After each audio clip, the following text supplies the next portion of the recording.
여러분, 오늘날 그리스도인들조차도 십계명에 대한 관심이 별로 없는 것 같아 보입니다. 대신에 행복 십계명이나 부부 십계명이나 건강 십계명 이런 패러디들만 가끔 나와서 십계명이라는 말이 우리 귀에 들려지기도 하는데, 그리스도인들조차도 십계명 하면은 이제 구약 성경에나 가끔 아이들이 외우기는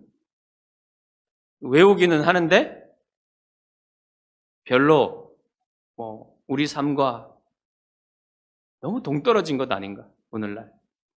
그런 생각들을 하고 사는데, 십계명은 너무너무 중요한, 오늘날에도 너무너무 중요한 것이에요. 십계명의 요구를 모르면, 하나님의 그 기준, 우리의 삶을 향한 그것을 모르면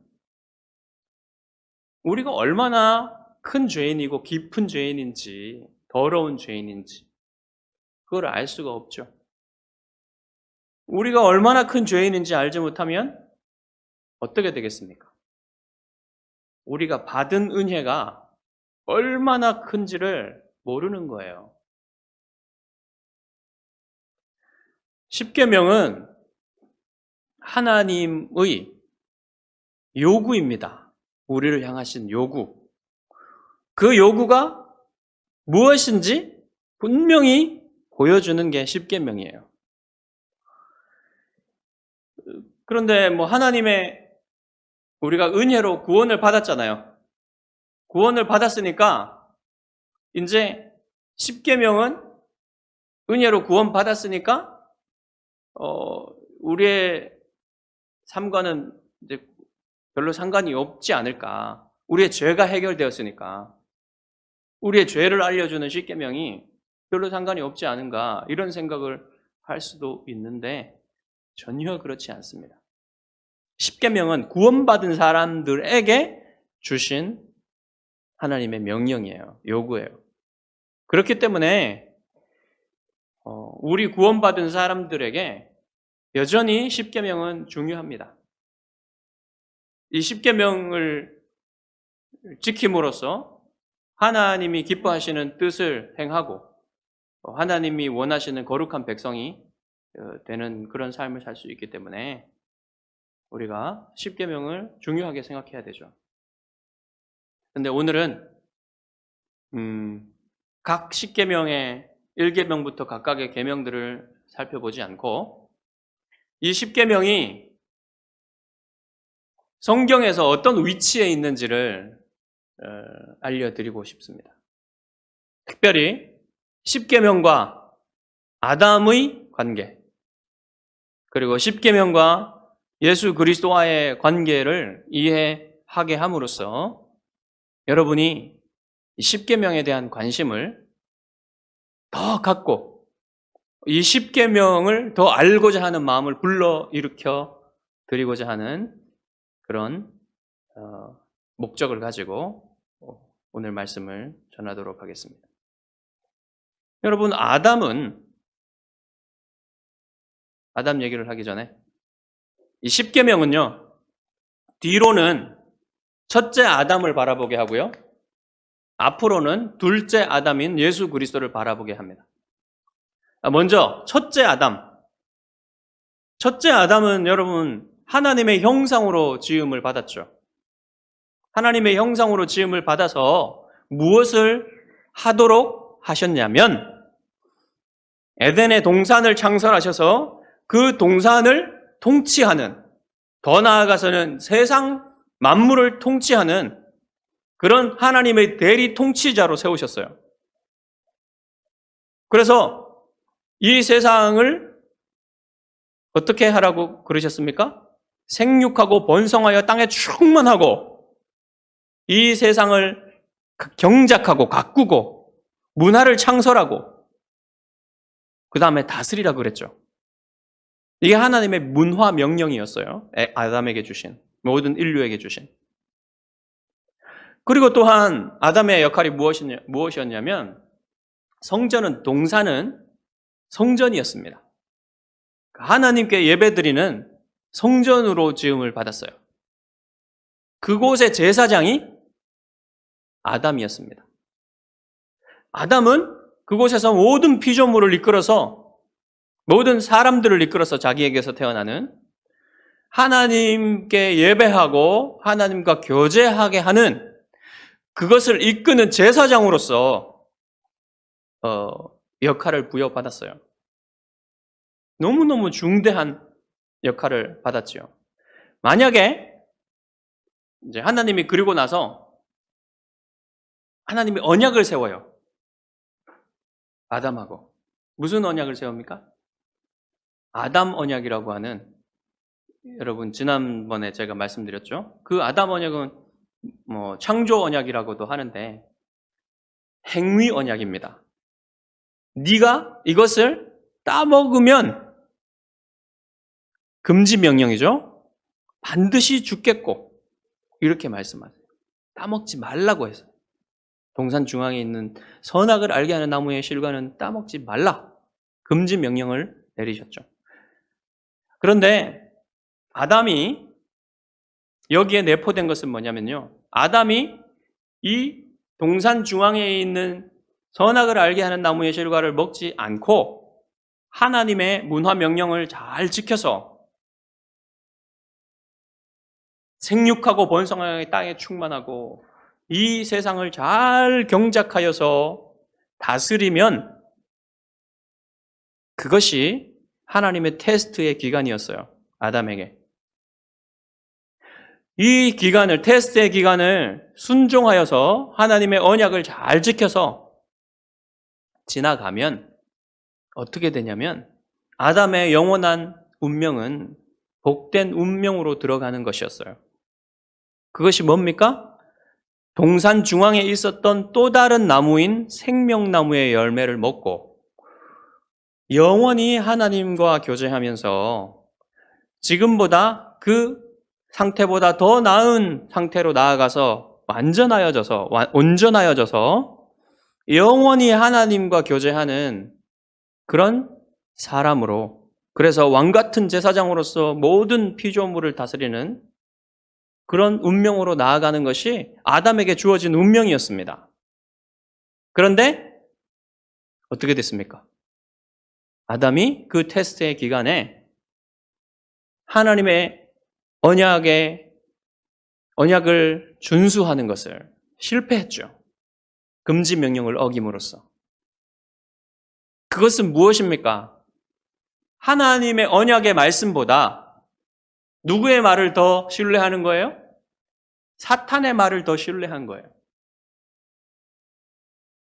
아담은 이 동산 성전을 지키는 제사장이었죠. 그리고 왕적인 존재였어요. 대리 통치자였어요. 그렇기 때문에 자신에게 통치권이 있었습니다. 거기에서, 동산 안에서. 그런데 그 통치권을 마귀에게, 뱀에게 내어주는 것과 같았어요. 자기가 끊어버리고 하나님의 말씀을 따라서 하나님의 언약 당사자로서 그 언약을 지키기 위해 뱀을 물리쳤어야만 했는데, 그의 말을 듣지 말고 잘라버렸어야 되는데 그러지 못하고 그 말을 들음으로써 이 성전에, 거룩하게 지켜야 될 이 성전에 죄가 들어오게 만들어 온 것입니다.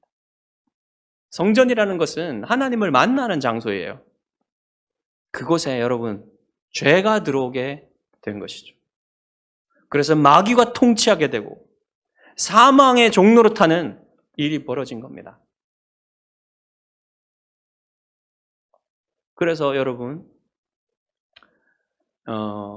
죄가 들어왔다는 것은 곧 하나님이 죽는다 그랬죠. 반드시. 죽는다 그랬을 때 그 죽음은 단지 육체적인 죽음만 얘기하는 게 아니에요.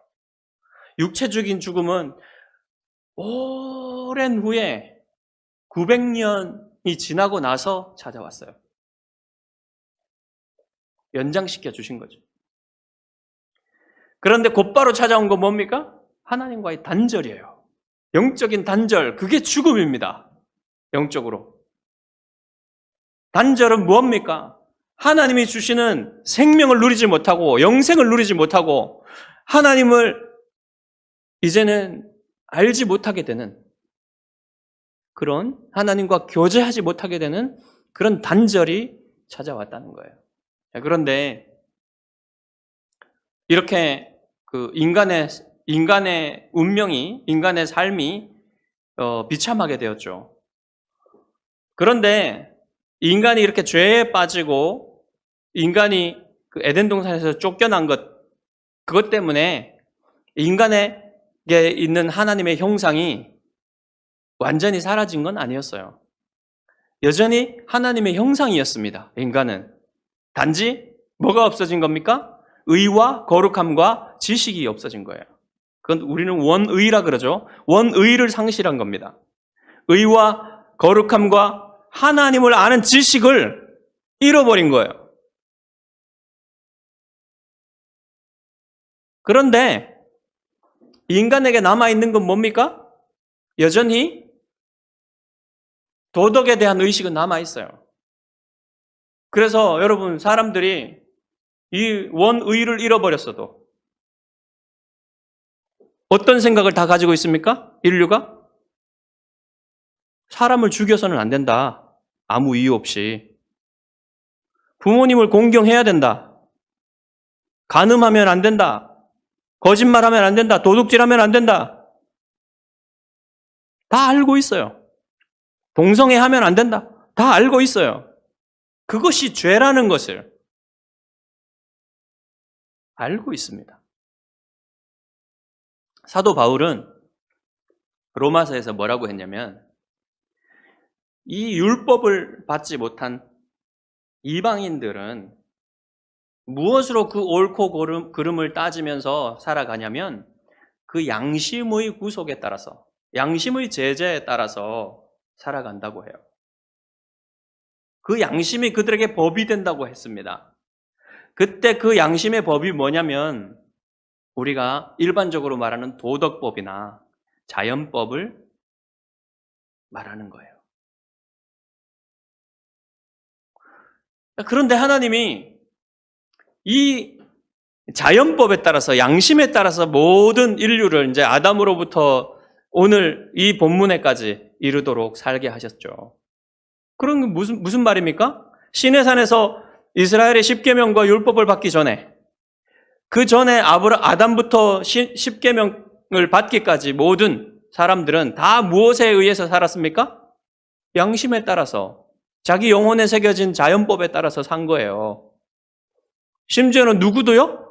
아브라함과 이삭과 야곱과 요셉도, 그 다음에 이스라엘 백성들도 400년간 다 어떻게 살았다고요? 이방인들처럼 똑같이 이 자연법에 따라서 살았고요. 물론 이제 아브라함부터 이제 믿음의 사람들은 하나님이 그때그때 주시는 말씀이 있었죠. 그때그때 주시는 지시가 있었죠. 약속이 있었죠. 그것을 믿고 살았습니다. 조금 다르죠. 그렇지만 전체적인 법은 양심에 새겨진 법. 그 양심은요, 타락하기 이전에 가지고 있었던 기억이에요. 인류가 가지고 있는 영혼에 새겨진 기억이에요. 그것을 따라 살았습니다. 그런데 이제 하나님은 그 양심에 새겨진 법, 자연법, 도덕법을 분명하게 알 수 있도록 한 민족에게 그것을 주시기로 작정하시는 겁니다. 그게 뭐예요? 십계명과 율법입니다. 근데 이 율법은, 이 십계명은 원래 타락하기 전에 아담이 가지고 있었던 그 영혼에 새겨진 법과는 다른 법일 겁니다. 왜 그러냐면 이것은 타락한 이후의 사람에게 주시는 법이기 때문에 그래요. 타락하기 이전에 가지고 있었던 영혼에 새겨진 그 법과는 조금 다른 그런 법일 것입니다. 자, 그런데 하나님이 이제 이스라엘에게 이 십계명과 율법을 주시는 것, 이것이 왜? 아담하고 연결된단 말입니까? 아담을 바라보게 만든단 말입니까? 여러분, 아담 아래서 태어난 모든 사람들은 다 죄인이죠. 아담과 하나 되어 다 죄인이죠. 그런데 아담과 하나 된 그 죄인들이 자신의 죄를 어느 정도로 알고 있을까요?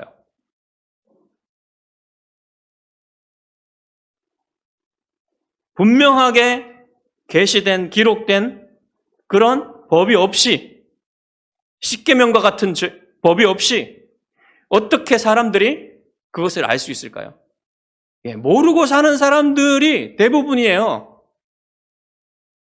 물론 양심의 제재를 받긴 하지만 이것이 특정한 이 행동들이 이게 죄인가? 이것을 모르고 살아간단 말입니다.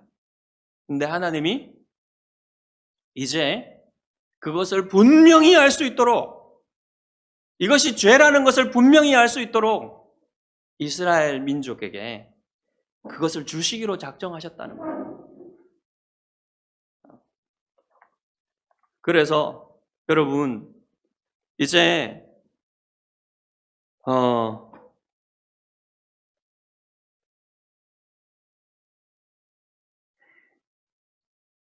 하나님이 이제 이스라엘에게 이 법을 주시는 것이 왜 아담하고 연결되냐, 이거를 지금 우리가 얘기하고 있죠.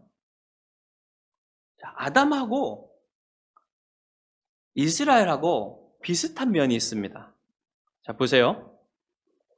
아담을 하나님이 창조하시고 아담과 언약을 맺으시고 아담이 테스트 기간에 들어갔고 그 테스트 기간에 아담은 하나님의 명령을 불순종하여 실패했습니다. 그런데 한번 보세요. 이스라엘을 보세요. 이스라엘을 하나님이 만드셨죠. 이스라엘 민족을. 그래서 애굽에서 끌어냈습니다. 그리고 이스라엘과 언약을 맺으세요. 그 언약의 내용이 십계명과 율법입니다. 근데 이스라엘이 그 언약을 지키는지 안 지키는지 테스트의 기간이 있어요. 그 테스트의 기간에 여러분 어땠습니까? 이스라엘 백성이 실패했죠. 이러한 아담과 이스라엘 간의 유사성이 있습니다. 이것을 하나의 목적으로 지금 하나님이 십계명을 이스라엘에게 주게 되는 거예요. 그런데 아담과 이스라엘에게 주어진 상황이 똑같지는 않습니다, 여러분. 어떤 면에서 똑같지 않습니까? 아담은 타락하기 전에 죄가 없는 상태에서 언약을 했어요. 그래서 행위 언약이죠, 그것은. 하나님은 아담이 그 언약을 지킬 것을 기대하시고 언약을 맺으셨습니다. 근데 여러분, 이스라엘은 어떻겠습니까?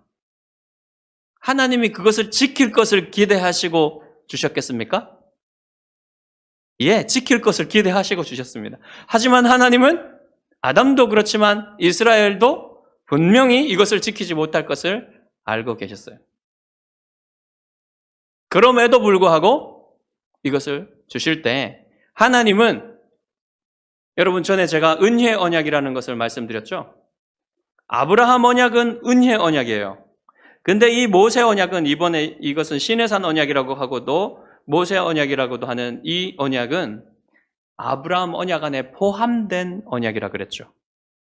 그래서 여러분, 이 모세 언약도 은혜 언약에 포함되어서 이것을 지키면 구원을 받고 이것을 지키지 못하면 구원받지 못한다는 그런 언약이 아닙니다. 이 차이가 있어요, 여러분. 아담은 그 행위 언약을 지키지 못해서 에덴 동산에서 쫓겨났고,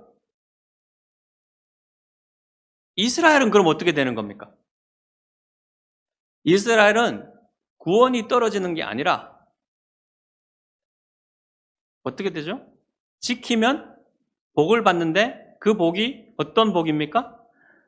하나님이 약속하신 땅에서 오랫동안 풍요롭게 안전하게 살게 되는 것. 그게 복이에요. 지킬 때의 복. 그리고 저주는 뭡니까? 지키지 않으면 이 땅에서 쫓겨나서 비참한 삶을 살게 될 것이다. 이게 저주예요. 조건이 있죠. 모세 언약에. 은혜 언약에는 조건이 없이 그냥 주시는 거예요. 하사 언약이에요. 선물을 주시는 거예요. 그렇지만 모세 언약에는 조건 부분이 있습니다. 그렇지만 그 조건을 지키지 못하면 구원이 떨어지고 하나님의 백성에서 떨어진다는 게 아니라 징계적인 의미예요. 징계하시겠다는 거예요, 하나님이. 이스라엘 백성을. 왜 징계하십니까? 내 백성, 내 자식이기 때문에. 징계해서 더 나아가도록, 더 거룩한 백성이 되도록, 무엇인가? 구원을 이루도록, 그렇게 나아가게 하시기 위해서 징계하신다는 겁니다. 그래서 여러분, 모세의 율법이, 모세 언약이 단지 행위 언약이 아니라 은혜 언약에 있는 겁니다. 이게 다 은혜 안에 있는 거예요. 그래서 여러분, 오늘 본문에 보면, 본문을 한번 보십시오. 2절에 이스라엘이 이미 구속받은 하나님의 백성임을 말해주죠. 뭐라고 말씀하십니까? 나는 너를 애굽 땅 종되었던 집에서 인도하여 낸 내 하나님 여호와니라. 이미 너희는 내 백성이다. 내가 너희를 구원하였다. 내가 너희를 구원하였는데 이제 너희는 내 백성이기 때문에 내 백성답게 사는 삶의 그 원리가 무엇인지, 법이 무엇인지 내가 너희에게 가르쳐 주겠다 하고 말씀하신 게 여러분 십계명이라는 거예요. 십계명과 율법이라는 거예요. 그래서 여러분, 너 이거 지키지 못하면 이제 내가 너를 버릴 것이야. 구원에서 떨어지게 만들 것이야. 이런 의미로 주신 게 아니란 말입니다. 그래서 여러분, 십계명은 첫째 아담을 뒤돌아보게 만들지만 아담을 바라보게 하는 것 이상의 목적이 있어요. 십계명은 하나님이 아담과 모든 인류에게 주신 그 자연법이 무엇인지 구체적이고 분명하게 볼 수 있도록 만들어주는 법이죠. 하지만 그냥 거기서 끝난다면, 그냥 그게 뭔지, 자연법이 뭔지 구체적으로 보여주는 그 목적에서 끝난다면 여러분, 우리와 무슨 상관이 있겠습니까? 아무런 상관이 없을 수도 있어요, 우리와는. 여러분, 아까 말씀드렸지만 이스라엘은 끊임없이 하나님과의 언약을 깨뜨렸어요. 불순종했어요. 결국은 여러분, 이방인보다 더한 죄들로 하나님의 마음을 찢어놓고 아프게 하고 언약을 깨뜨렸습니다. 그러면 하나님이 이스라엘을 완전히 버려야 되는 것 아닌가 이렇게 생각할 수도 있는데 그러지 않으셨다는 거예요. 그러면 이렇게 하나님은 이스라엘이 지키지 못할 요구를 주셨다는 걸 하나님도 알고 계세요. 이스라엘이 지키지도 못할 요구를 왜 주셨을까요, 하나님은? 왜 주셨을까요? 하나님께서 특별히 이스라엘에게 이 십계명과 율법을 주신 목적이, 더 큰 목적이 있어요. 그거는 뭐냐면 여러분, 둘째 아담이신 예수 그리스도를 바라보게 하는 겁니다. 어떻게 그럴까요? 자, 보십시오, 여러분. 이스라엘은 모든 민족, 아담 이후로 태어난 모든 민족 중에 하나님이 택하신 백성이에요. 이 백성을 구원하셔가지고 그들에게 특별히 십계명을 알려주시고 율법을 알려주시고 하나님의 요구가 무엇인지, 하나님이 어떻게 살 것을 요구하시는지 딱 알려주셨습니다. 그리고 나서 하나님이 그들을 테스트 기간에 두셨는데 어떻게 됐습니까? 완전히 실패했죠. 이것은 무엇을 보여주냐면 아담과 아담 아래에서 태어난 모든 인류가 어떤 영혼의 상태를 가지고 있는지를 보여주는 거예요. 이스라엘 백성이 실패했다면 어떤 인간, 어떤 민족이 선택되고 그들에게 이러한 테스트 기간을 주셨어도 반드시 실패하고 말 것이다. 이것을 하나님이 역사적 신뢰로 보여주신 거예요. 그렇죠. 그러면 누구도, 어떤 사람도 이스라엘의 예에서 보여주듯이 어떤 사람도 이 하나님의 율법의 요구를, 십계명의 요구를 이룰 사람은, 다 지킬 사람은, 그래서 의롭게 될 사람은 아무도 없다. 그런 방법으로 생명나무의 열매를 먹을 수 있는 사람, 하나님과 교제할 수 있는 사람 아무도 없다. 이것을 하나님이 보여주시는 거예요.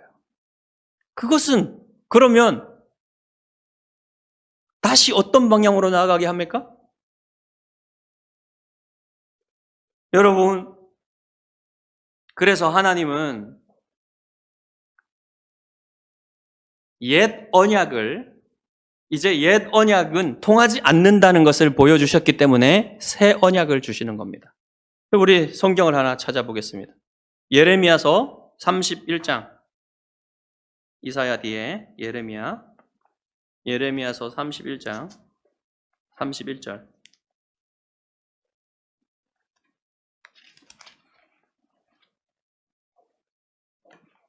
31절부터 우리 같이 읽어보겠습니다. 31절부터 33절까지. 여호와의 말씀이니라. 보라, 날이 이르니 내가 이스라엘 집과 유다 집에 새 언약을 맺으리라. 새 언약이라 그랬죠? 이 언약은 내가 그들의 조상들의 손을 잡고 애굽 땅에서 인도하여 내던 날에 맺은 것과 같지 아니할 것은, 이게 뭘 말해요? 옛 언약이죠. 옛 언약. 모세 언약. 내가 그들의 남편이 되었어도 그들이 내 언약을 깨뜨렸음이라. 여호와의 말씀이니라. 그러나 그날 후에 내가 이스라엘 집과 맺을 언약은 이러하니 곧 내가 나의 법을 그들의 속에 두며 그들의 마음에 기록하여 나는 그들의 하나님이 되고 그들은 내 백성이 될 것이라. 여호와의 말씀이니라. 여러분, 뭐라 그랬습니까? 이 새 언약은 어떤 거예요? 예전에 돌판에 새겨서 알게 하신 그 언약과는 다른 거라 그래요.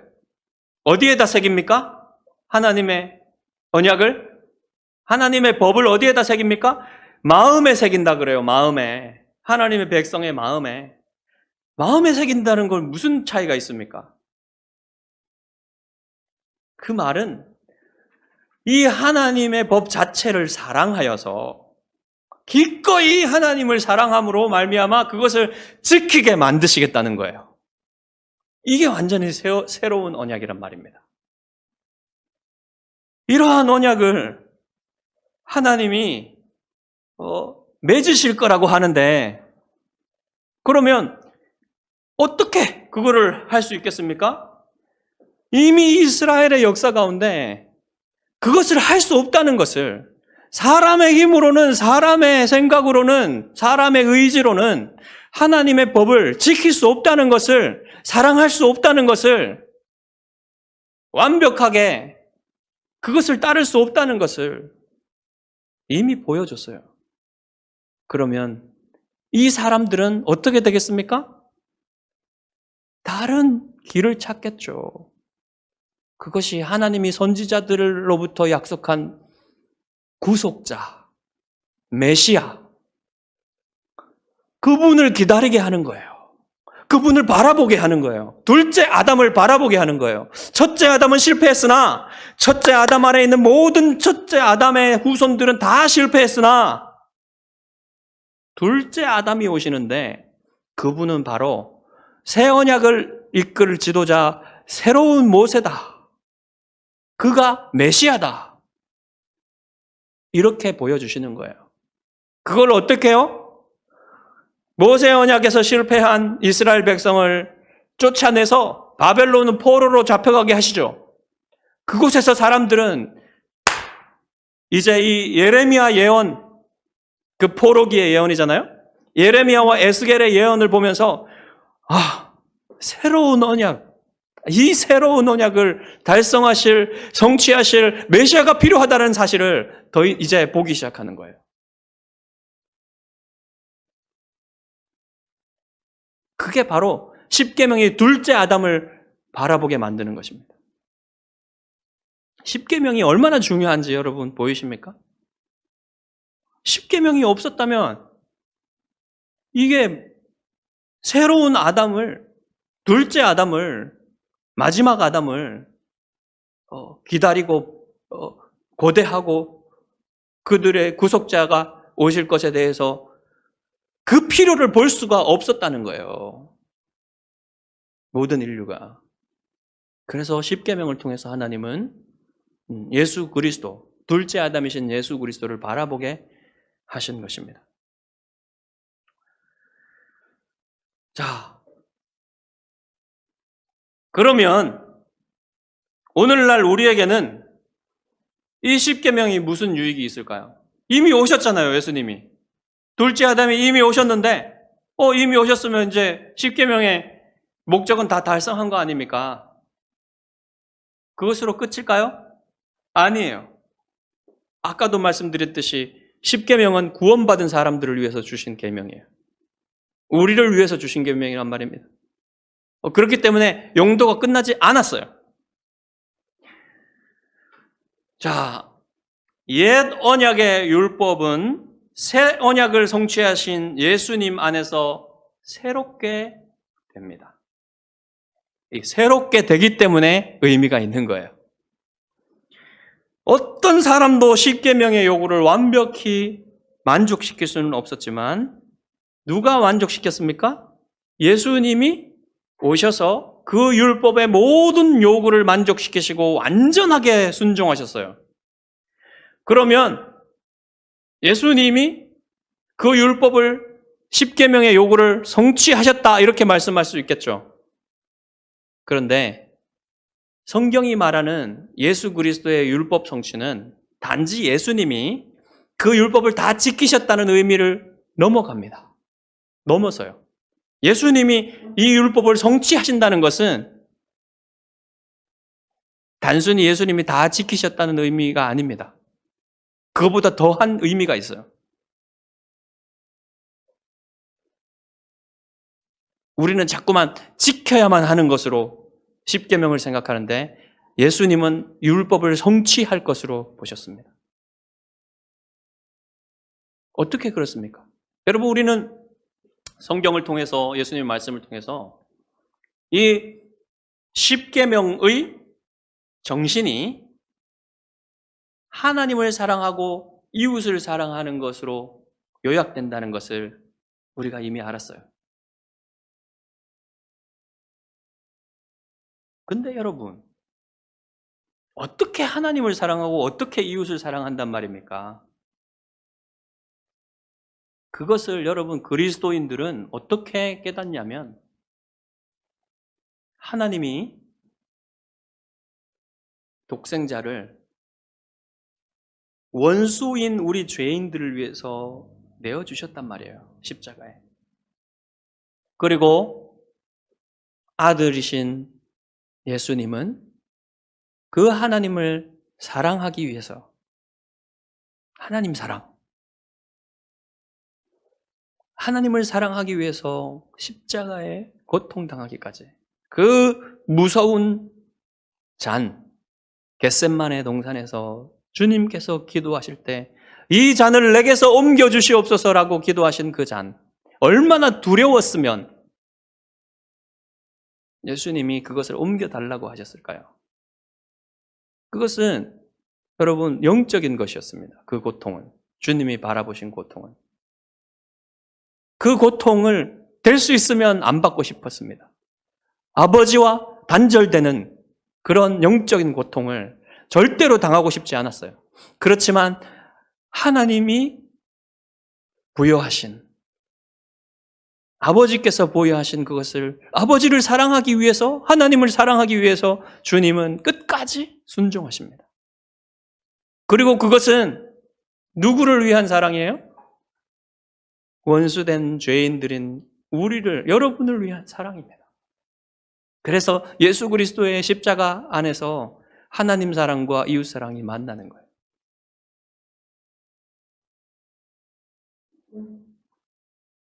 여러분, 이러한 심오한 율법의 성취를 알지 못하는 사람들은 단지 옳고 그름의 문제로 십계명을, 하나님의 법을 잘못 알아서 이 법을 다른 사람을 정죄하고 판단하고 옳고 그름을 따지는 데 사용합니다. 어떻게 이것을 모르고, 하나님의 사랑을 모르고, 하나님의 용서와 이 깊은 사랑을 모르고 어떻게 십계명이 새로워질 수 있겠습니까? 십계명의 해석이 새로워질 수 있겠습니까? 예수님은 이 십계명을 완전히 새롭게 해석하셨어요. 십계명을 다른 눈으로 보게 하셨습니다. 그래서 여러분, 우리는 이제 이 각 계명들을 다음 주부터 하나씩 살펴보면서 이 십계명의 요구가, 이 계명들의 요구가 무엇인지 알아보고 예수님께서 새롭게 하신 그 빛을 통해서 이 십계명을 새롭게 알게 되는, 그래서 하나님이 우리를 향하신 뜻이 무엇인지 분명히 알게 되는 그런 복이 있기를 바랍니다. 성령께서 다음 주부터 저와 여러분에게 조명하셔서 밝은 빛을 비추셔서 이 하나님의 뜻을 잘 알고 그 뜻을 사랑하며 하나님이 원하시는 거룩한 사람이 될 수 있기를 예수님의 이름으로 축복합니다. 기도하겠습니다.